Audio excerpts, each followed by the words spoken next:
Pakukulong na kita ngayon mismo eh. Yung kasinungaling mo. Sabi ika nga nila, pagdating sa hearing sa Senado, tila iniiwasan at kinakabahan ang mga kontraktor na ito pag si Senator Rapi Tulfo na ang magtatanong. Kaya naman panoorin mo ang video na ito, makikita mo sa itsura ni Bryce Hernandez nang si Senator Rapi Tulfo na ang nagtanong sa kanya. Kano yung pinakamalaking winnings mo sa casino na matatandaan mo? 20-30 million po sa isang gabi po. Sa isang gabi? Opo, Your Honor. Pag ini-encash mo yon, cash po. The reason why I'm asking this is merong record lumilitaw na ikaw ay nagma-money laundering. Hindi po ako nagma-money laundering, Your Honor. Talaga pong naglalaro po ako, nagkakasino po. Saan galing yung cash na sinusugal mo? Pag pumupunta po kami na grupo, ang may dala lang po ng pera sa amin si Boss Henry po. Doon po kami kumukuha ng perang panglaro. Saan galing yung perang dinadala sa inyo ni Boss Henry? Lagi po siya may dalang pera na nakabag sa sasakyan niya, na nakaready po talaga panlaro. Kung hindi po ako nagkakamali, ang isang bag niya po naglalaman po ng mga 20 million po. Ilang beses sa isang linggo kayo nagsusugal? Ang usual po mga 2-3 times a week po. Pero alam mo na galing sa kickback yon. Alam ko pong may nakukuha po sa kickback, pero yun po kung yung pera po na niya na sakyan, hindi ko po masabi kung doon po galing, Your Honor. Kasi meron kang 36 bank accounts na freeze ng AMLAC ngayon. At meron yan 190 deposits totaling to 597 million. And yet ang sweldo mo is 56,000 lamang kada buwan. So ang tanong, paano ka nagkaroon ng ganitong kalaking pera samantalang ang sweldo mo lamang sa DPWH ay 56,000. Ito pa, ang mga nag-deposit sa accounts mo, mother mo nagde-deposit sa'yo, misis mo, pati ex-wife mo nagde-deposit. Mayaman ba ex-wife mo para mag-deposit sa'yo ng milyones?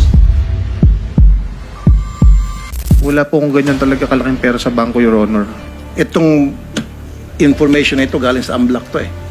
So ibig sabihin, mali ang AMLAC, ikaw ang tama. Kasi kung hindi ka lang nakakontent, pakukulong na kita ngayon mismo eh. Your Honor, sinungaling mo. Labas-pasok nga na deposits ang pinag-usapan natin. Sabi mo, there's no such thing as the 597 million. Ito nga po yung sinasabing labas-pasok na pera which total to the 597 million. Posible po yan, Your Honor. Ngayon inaamin mo na. Pasensya na po kayo kasi ang intindi ko po kanina meron po kong 590 million sa bangko. Umabot sa 597 ang total amount ng mga transaction po, Your Honor, possible po. Ang tanong ko ngayon, sa sweldo mong 56,000 pesos kada buwan sa DPWH, saan nang galing to?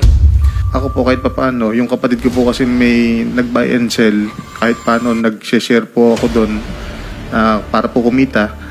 Tapos, hindi naman po walang-wala yung mga magulang ko. Napagtapos naman po nila kami na maayos at may hanap buhay po sila. Nabigyan din po nila naman kami ng pera. Hindi lang naman po ako, pati po mga kapatid ko. Napalabas mo, bukod sa DPWH na sweldo mo, meron ka pang sideline na hanap buhay? Extra income po, Your Honor. Extra income na abot sa milyon-milyon pangsugal mo lamang? At saka po nanalo rin po sa casino, Your Honor. 36 bank accounts. Napakarami nito. Mga ordinaryong tao, isa lang. Yung iba, dalawa, the most. Ikaw, meron kang 36 bank accounts. Your Honor, karamihan po naman dyan, yung mga kakilala ko na nagtatrabaho sa bangko,